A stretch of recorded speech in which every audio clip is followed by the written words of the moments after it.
Hello and welcome back to the Kopp Classroom. Today we're going to be discussing the derivations of half-angle identities. So for today we're going to be doing cosine. So we want to know cosine of theta over 2. We want to be able to express this in another manner.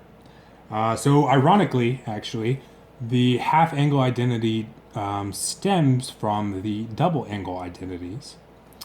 So if we recall, cosine of 2 theta is equal to cosine squared theta minus sine squared theta.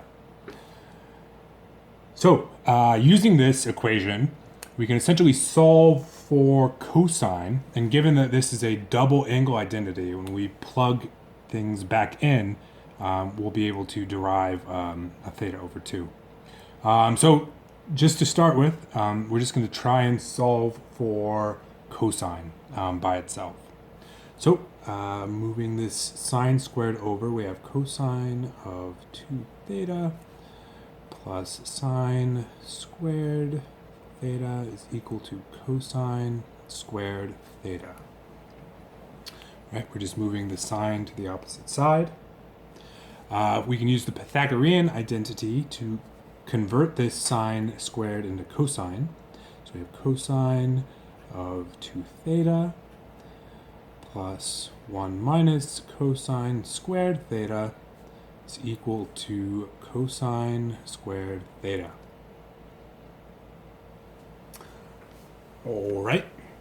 So just getting rid of these parens and consolidating our cosine squareds, we have cosine of 2 theta plus 1 is equal to 2 cosine squared theta.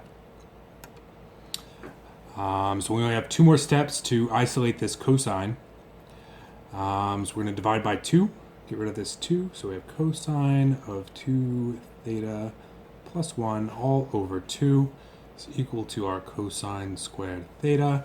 And taking the square root gives us cosine of 2 theta plus 1 over 2 is equal to cosine of theta.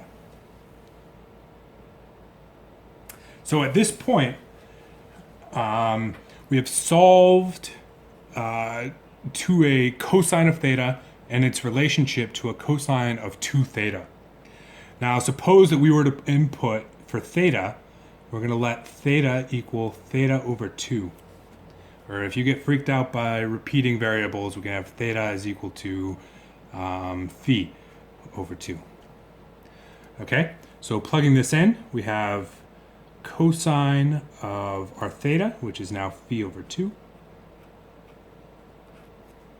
is equal to the square root of cosine 2 times our theta, which is phi over 2, plus 1 over 2. But we should notice that these 2's cancel within this cosine, leaving us with cosine of phi over 2 is equal to the root of cosine of phi plus 1 over 2, which is what we were trying to get to, right? So we now have a cosine of an angle over 2 represented in terms of cosine, which is what we were originally looking for. So hopefully this will help you on your way, and we'll catch you on the next time on Kopp's Classroom.